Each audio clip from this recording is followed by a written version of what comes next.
wakwenzela yona uNkulunkulu. Ngamshayela uNkulunkulu.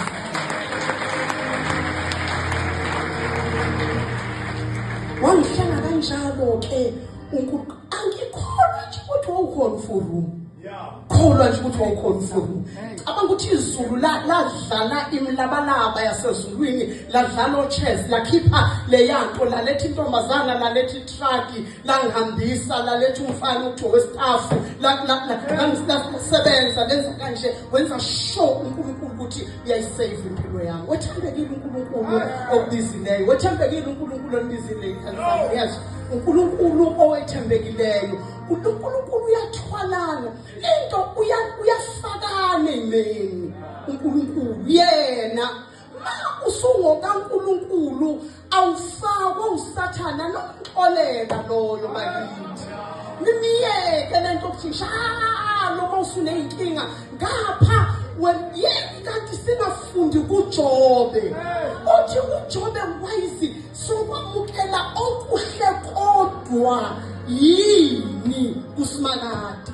Yini singafundi ukuthi abantu bakaNkulunkulu bafakwa uye uNkulunkulu ezimeni ezinhluphekweni eyinkingeni ezicishe ukuqeda, kodwa abapheli abantu bakaNkulunkulu. Uthi uIsaya abapheli nje abantu abangapheli. Uthi abantu labo abangapheli labo, uthi labo bantu bayahluma bakhuphuke, uthi banyuka njengeyinkosi. Icabangeke impilo yokhozi, kodwa uthi laba uthi abantu abathembayo. Nikhona yini isikhathi? Uthi abantu abethemba usimakade, abantu abamethembayo uNkulunkulu, hayi ukuthi abashaywa, abantu abafakwa emphandweni weNgonyama, abona abahedeni, abantu bakaNkulunkulu, abantu abangena esithandweni somlilo, abona abahedeni, abantu bakaNkulunkulu. Unjeke uNkulunkulu uyathula.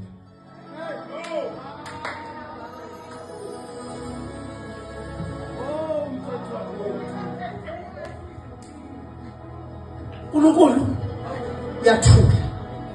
Zikufraye izimo. Uyabona into kufuneka uyifunde into ukuthi ngibambe ngingabhedi uNkulunkulu. Ngoba izimo isuke zize ukuthi ezinye zikuthesta ukuthi awuzubheda yini, umthuke uNkulunkulu. Wena-ke thana umoya ongcwele ngibambe mina ngingabhedi, ngingakhulumi lutho, ngoba uJobe wahlokolozeka waze wabheda.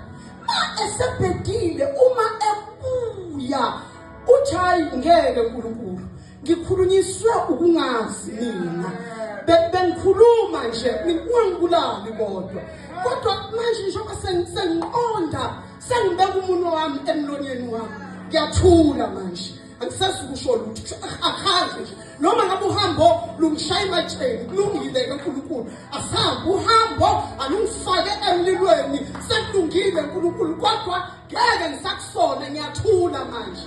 Lana bazalwane, asiyeke iziqu ekade zibalwa umpostoli uZama zikaDokotela uMthweni. Ke sikhulume ngalezi zeyinhlupheko bafana. Ngeke ikusize lento leyadoktrine yajaze ngalithwala laphaya, ngeke ikusebenzele kanjalo, kodwa ungakulekelela mangaxoxela inhlupheko zohambo ukuthi ayinhluphekweni zohambo waba uNkulunkulu. Uyazi ukuthi uke uphoxeke, uthi uyabaqala zabahedeni babe ngcono bonke kunawe. Babe ngcono bonke abahedeni. Nalaba abantu abawiki obaziyo nawe ukuthi laba bantu bawiki ekholweni, laba bantu badonsa kanzima ekholweni, uthi ababuka ubona ukuthi ba-right laba bantu empilweni. Inkinga inami, mina ongalungelwa nongahlanganelwa yizinto.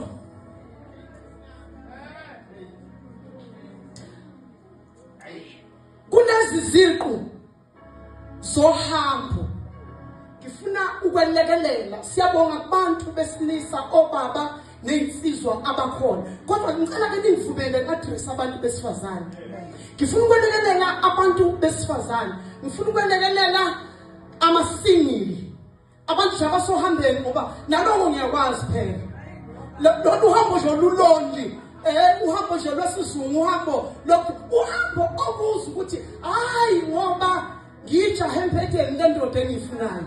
Kodwa ngihalela umngani nje engaxoxa naye uNkulunkulu wami kanti yini angabika uswane. Ngithanda bese ngiphakamisa izandla amantombazane ngoba ngifuna umuntu ophila ifake. Ngifuna umuntu ophila ifake enzingathi right la khona kanti akekho right.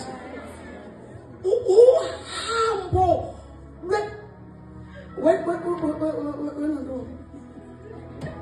umnandi ngoba le ndoda ngixoxela nangani.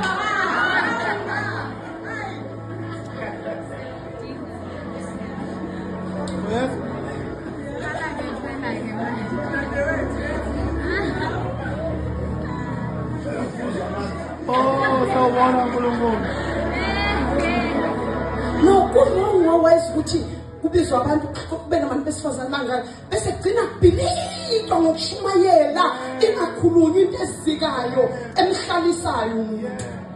Oh God, bali muche Yesu.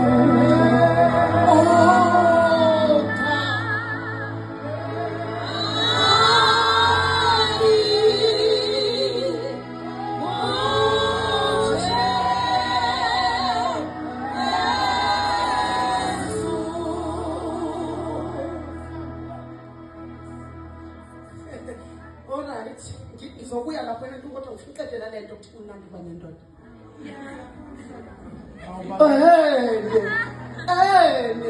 Kulo manje iqiniso ngiyafuna uba nayo.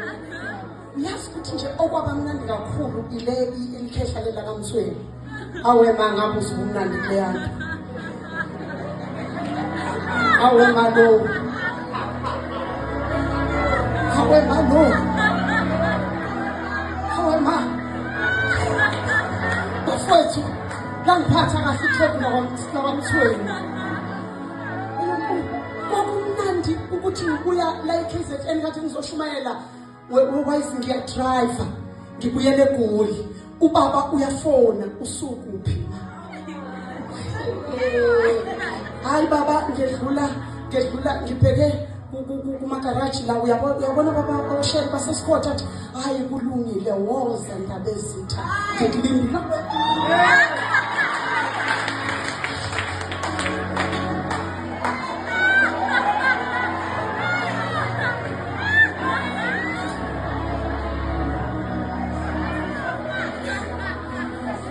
Uyabona lento ukuthi woza ndaba ezitha ngikulindile.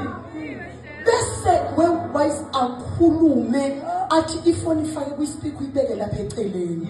Akhulume uba uMthweni ngidriver ngisuka la eKZN ngize ngingene egate eClearmale.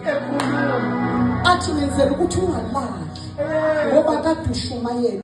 Unumber 14 ke umprofeti isibusiso uNkulunkulu asinikeza sona anginikeza sona lapha ekhaya ukuthi abakwethu baphenduke bonke.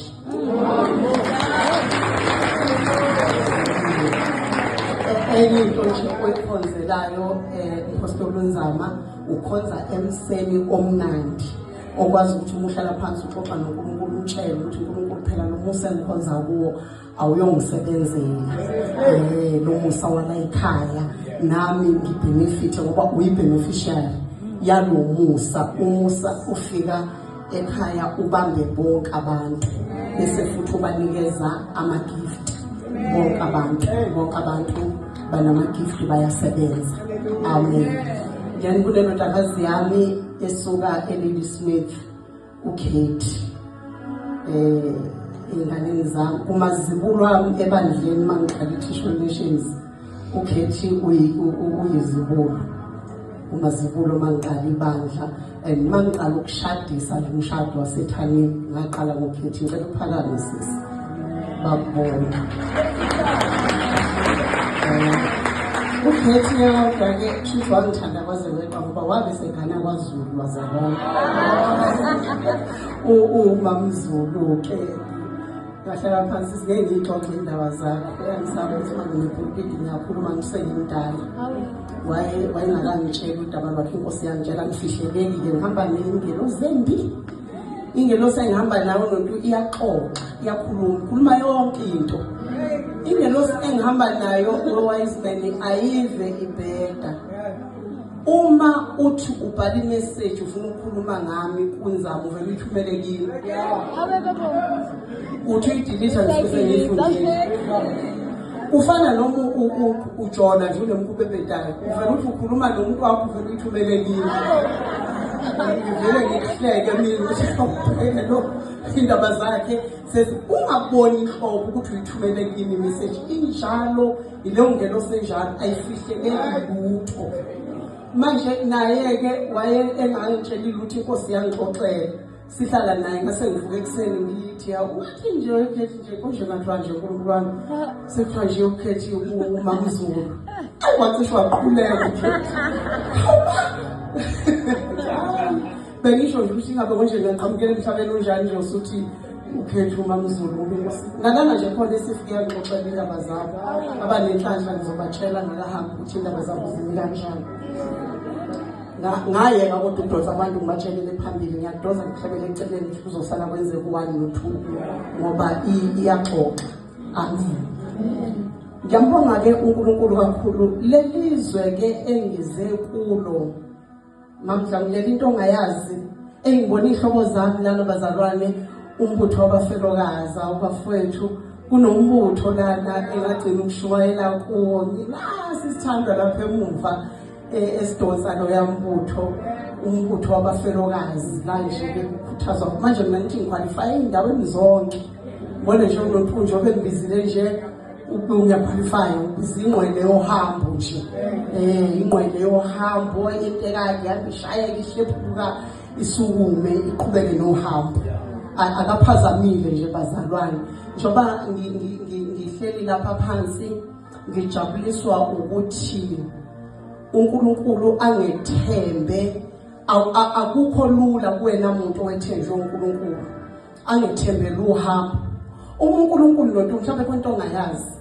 uNkulunkulu ekwethembele uhambo ezinye izinto azenzayo sengathi ungangizwa nawe ezinye izinto azenzayo uNkulunkulu lento azosebenzisa kuyo uyenza practical kuwe ualawa ama-situations abhedayo into nje ukuthi awabulali wena because we move asife steering so ngoba wena nje ubiziwe ekubeke lapha ku front line ayikho into yokubulala wena kuduma izulu ushawa amatshe ichotho ikhuphula wena uvuka emfucumfucwini kuthiwa kuphelile akukho lutho ukuthi ubone isteering ukuthi sivuka seniphoxekile niphoxeka nize niyeke imuva yekhishini yokwenza iti uthi ayisuka ayiyacasula lento awubheke manje usefile ngoba indlabe kuyo ishile iwumlotha akukho lutho kodwa ngaphansi komlotha ningazi lutho ukuthunqa phezulu ubone kuvukuza ukuthi isteering ke leso basabana ngaphansi komlotha la nithi akukho lutho khona la kwisimo othi akekho umuntu ongasindi kuleya situation usindi steering bafe bonke abantu usindi steering siphuma sihlephukile idolo liqhamukile lehlukene nomlenze siubamba umlenze siugodle lomunye sidonse ngesayidi elodwa elinye isayidi lihlephukile sidonse ngohlangothi olodwa olunye uhlangothi ingalo ihlephukile uyibonthi le ngalo inqamukile isteering sihuqa ngohlangothi olodwa siphuma ngaphansi kofuthi sihuqe siphume ngaphesheya siyofika kubantu abayofika basibambe balibophe unyawo balibophe ingalo ubususibone sesithi siyahamba siyaphambili zikeling ngelezo thina-ke singena kulabo bantu angilwazi olwakho udaba kodwa thina singena kulabo bantu okuthiwa izitering ukufika izinto ezishaya kuthiwa ngeke alivusi ikhanda ngeke aphakame kulesa simo lesiyana mabethi bayathula eyinsukwini bayabuka bezwe lapha yana kuso lesisimo lesi amanzi awakehli kahle asadlula nezibi asadlula nezinti la ngaphezulu kwakho bese bekuzwa usho ngaphansi kwaleso simo ngaphansi kwaleso simo esinathembisi ukuthi khona umuntu ongasinda kuzo uthi woni lana ami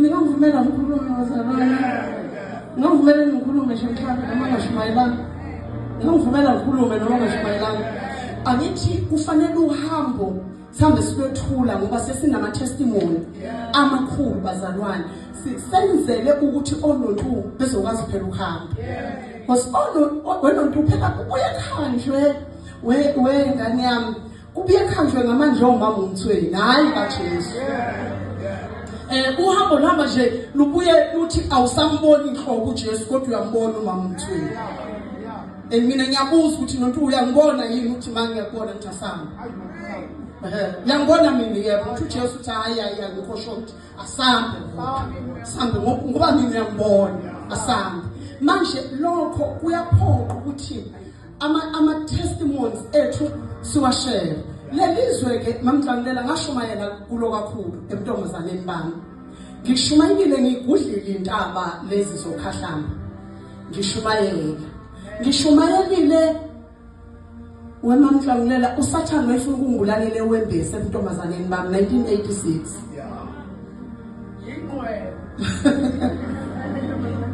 uyabona ukuthi manje ngathi ngiyahawu manje lana ewembese yala escort ngicela ukuxoxa nje bazalwane uhambo sawubona kanyama kuthiwa lo owami lo kushuma wakho mamhlangulela kuthiwa lo owami lo kuthiwa kusukela kudala emncane uthi uma mhlangulela wayengihudula athi uye enkonzweni yabafelokazi emncane uyokwenzani wena ngoba abafelokazi athi ngiyela lo yamama lo ufuna yena lo owami ngani yamcela nishayile ihloko ayisuka wena manje ayisuka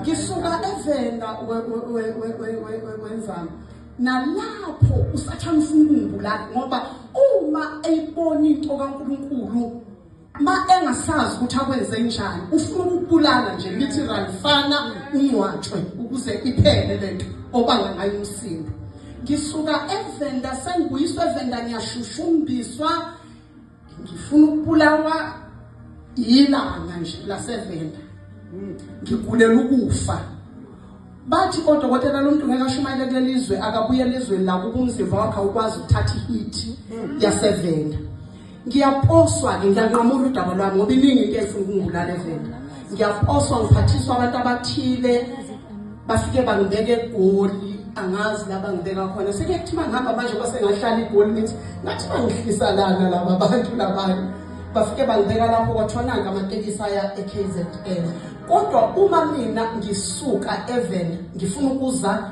escort sinenkonzo yeprayer chain ukhahlana ngifuna ukuzalana ngifuna ukuya umngani wami uDudukize phezulu entabeni bafele bamazi yababona abantu ezweni labo nawe yamazi kwakumngani wami ke loyo obushabami ngifuna ukuya kwaDudu ngoba ngiyazi ukuthi uDudu yaya ku-prayer chain ngizolindela kubo bese siya ku-prayer chain ake ngimxoxele nje izinto ekaNkulunkulu ngingavuthi kodwa ngilalele laba bantu laba bangishiyela ngibele etekisini itekisi ithi izongibeka escort yavele ihamba nami itekisi yangihlisa endaweni engayazi vele nezwa ngangalazi ngiyintombazana nje yasengudwini ngivele ngehlela ngisangane indoda isithi angehlela ngithi ngiyaqalaza ngathi kuphi khona lana kuba kukhona escort lokho sengofika kanjani kuba la kusesigangeni nje hayibo bese ngibona intombazana la ngihambe ngiye kuyo emile la ngiyibuza ukuthi sikuphi lana ithi kuseDanhauser. Kuphi iDanhauser ingaphi nezwe lakithi ngoba mina lelo gama kaze ngilizwe ngakithi into okuthiwa iDanhauser. Yo intombazana izama ukungichazela kanti wena uyaphi ngithi mina ngesikhothi ithi we waziwa kude sekuntambama kanjena lo muntu ukushiyalana ukibela imoto erongi wena nofuna ukuxoxela uNkulunkulu.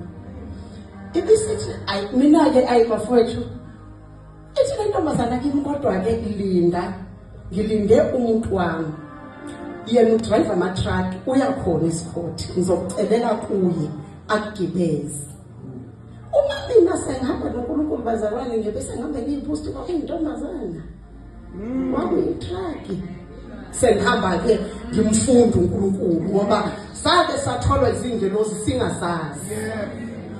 Angithi usuzwile bese qhamuka ngempela itruck ifikile le ntombazana etruckini lo ingagibeli ngisho phezulu lo muntu avele ngewindi bangayikhuluma into engaba yiminute ivele ingqwebe le ntombazana. Ngigishime ngihamba ithi ayigibela uyokubeka khona ngigibele bengakhulumanga lutho. Kwakuyintombazana kwakumuntu wakhe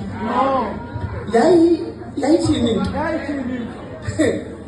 abakhulumanga lutho bazalwane. Yagibeza mina intombazana yathi angithatha zongibeka esikhothi. Ama-truck kwangakabi lama-truck agijimayo. Angithi izinto zonke ishintsha sibona. Ama-truck ayisandandaza ndondo la ndandaza nami i-truck ngafika phakathi namabili edrobheni esikhothi. Mangifika phakathi namabili lo muntu ngizokwenza njani ngithi yo angazi ukuthi ngizokwenza njani. Athi ngcono ngikushiye egarage. Angise garage engine garage afika khulume nalabantu base garage ngicela ukushiya le ntombazana kothi mase kusile wathola amatekisi aya la eyakhona abamhlophe la eyakhona. Ma engishiya bathi la egarage kunestaff esizothathwa yimoto ethatha istaff manje iya eWembesi. Awazi umuntu yini elokishini eWembesi. Ngithi yo ngiyakwazi kwaNdaba kwakunobaba uNdaba laphana laba badala bazobakhumbula. Omunye wayeyimantshi omunye wayeyiprincipal. Ngithi manga ngibeka ethi avela athi umfana wemoto uyakwazi lapho. Ngithi manga ngibeka noma ikuphi kule mize u2 ngeke bangiyeke because kwangabe sonto lakithi. Angithathe umfana bazalwane ahambe nami ilokishi ehlisa abantu. Bese nje evele umfana futhi ngoba ngangizokubona imizi yakwaNdaba yombili yayimkhulu lo owematch kwakuyi-double story ngaleyo mnyaka. Ngangeke ngabona ukuthi kwabamndaba la ngoba ngangiyazi leyo mizi. Kodwa umfana wangihlisa nje ko-4 aba-ordinary ngabona ukuthi angikwazi lana ukuthi kukuphi. Wathi umfana ngehla usuku obuya ko-1 ekuseni wayese eyadlula ngemoto. Mangidlula ngemoto ngathi thayi ngingazi ukuthi ngiyaphi. Ngathi ngivula igate lo muzi womuntu likhiyiwe. I-risk nje kwamvula imizi yabantu ebusuku nezinja abazalwane nanoma yini okabani lo muzi ovulayo. Ngathi ngithi kwesibili nawo ukhiyiwe. Mangithi thayi ngingazi ukuthi ngibhekephi ngabona umuntu ongilandelayo.